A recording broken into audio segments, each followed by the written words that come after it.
Hi everyone, this is Tanisha. Welcome back to my channel. So, most of you are asking which college I'm joining or which branch I go.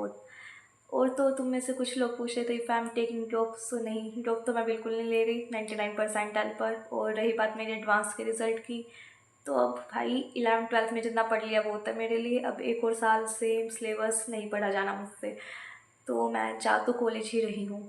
अब मैं last videos में बता चुकी कि my mains rank was 15,000 and my advance rank was 19,000। So advance की रैंक पर तो मुझे कुछ new IITs like IIT Mandi, IIT Gandhinagar, Hyderabad, इनमें लोअर ब्रांचेज मिल रही है, वो भी लाइक सिविल इंजीनियरिंग, फिज़िक्स या ज़्यादा से ज़्यादा मैकेनिकल। और मैंने काफ़ी लोगों से सजेशन ली थी, तो सब यही कह रहे थे कि कॉलेज को चाहे थोड़ा सेक्रीफाइस कर लेना पर ब्रांच अच्छी लेना। तो और मेरे मम्मी पापा ने भी काफ़ी जनों से सुन लिया कि कंप्यूटर साइंस ब्रांच है एक, वो बेस्ट ब्रांच है, तो वही दिलवाना इसको। तो मम्मी पापा मुझे कह रहे हैं कि देख ले तू, कंप्यूटर साइंस तुझे किस कॉलेज में मिल रही है, उसी कॉलेज में एडमिशन करवा देंगे तेरा। तो अब सीधी सी बात है, किसी IIT में तो मिलने से रही मुझे कंप्यूटर साइंस। पर फिर भी मेरी मम्मी मुझे कह रही है कि क्या पता तेरी किस्मत अच्छी हो तो तुझे किसी IIT में कंप्यूटर साइंस मिल जाए।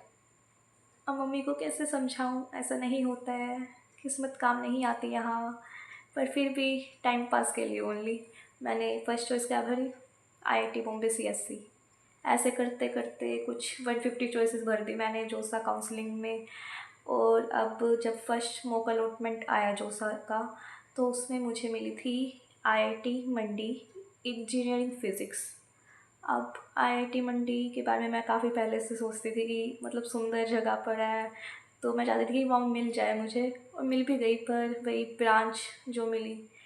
अब मैंने सेकंड अलॉटमेंट आनी थी मॉक की, तो उससे पहले चॉइस एडिट कर सकते थे, तो मैंने NITs को थोड़ा ऊपर कर दिया IIT से। अब मेरी जो फेवरेट NIT थी वो थी NIT सूरतकाल, क्योंकि वही सेम रीज़न, एक तो सुंदर है, सुंदर जगह पर है, और दूसरा वही कि मैंने सुना है वहाँ कुछ उस NIT का प्राइवेट बीच है, बस इसलिए ओनली। अब सेकंड मॉक अलॉटमेंट आया तो उसमें क्या मिली मुझे, NIT सूरतकाल मैकेनिकल। अब मुझे नहीं पता है कैसे हो रहा था, पर शायद मैं चॉइस फीलिंग ऐसे कर रही थी कि जो मैं चाहती थी वही कॉलेज मुझे मिल रहा था, तो इसी वजह से बस। अब फर्स्ट राउंड से पहले तक चॉइस फीलिंग चल रही थी, तो मैंने चॉइस थोड़ी द्वारा एडिट की। अब जब फाइनली जो फर्स्ट राउंड आया तो उसमें मुझे मिली NIT कुरुक्षेत्र में मैथमेटिक्स एंड कंप्यूटिंग।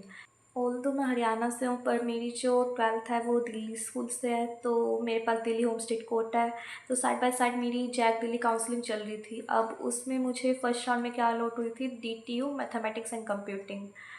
तो अब बारी आती है फर्स्ट राउंड के बाद जैक दिल्ली और जोसा दोनों में फ़ीस पे करने की, क्योंकि ऐसा होता है कि फ़ीस पे ना करो फर्स्ट राउंड के बाद तो आप आगे काउंसलिंग में बैठ नहीं पाओगे, तो फ़ीस पे करनी ज़रूरी होती है। तो जैक दिल्ली में 95,000 पे करने थे, तो वो तो मैंने कर दिए थे, क्योंकि मुझे मोस्ट प्रोबेबली कोई जो कॉलेज है वो जैक दिल्ली से ही लेना था।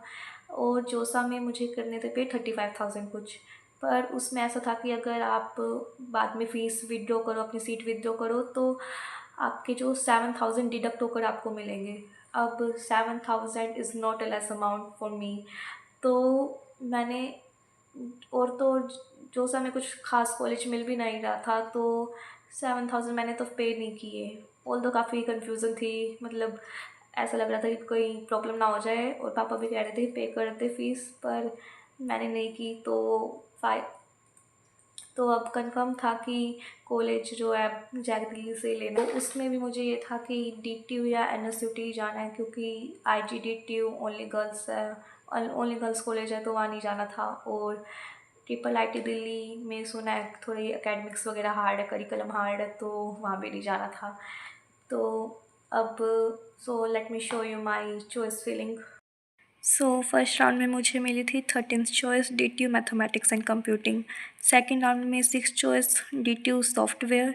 अब ना सेकंड राउंड के बाद तो ऐसा हो गया था कि अब नेक्स्ट राउंड में कोई भी आगे वाली 5 चॉइसेस में से कुछ भी मिल जाए, सभी CS की ब्रांच है।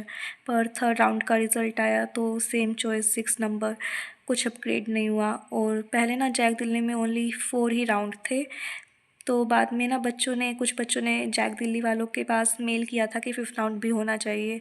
मैंने भी किया था, तब जाकर फिफ्थ राउंड ऐड हुआ। और क्योंकि ना फिफ्थ राउंड में लगभग सभी के अपग्रेड होती है ब्रांचेस। नाउ अब फोर्थ राउंड का रिज़ल्ट आया तो उसमें भी सेम 6 चॉइस। अब बस फिफ्थ राउंड का होप था।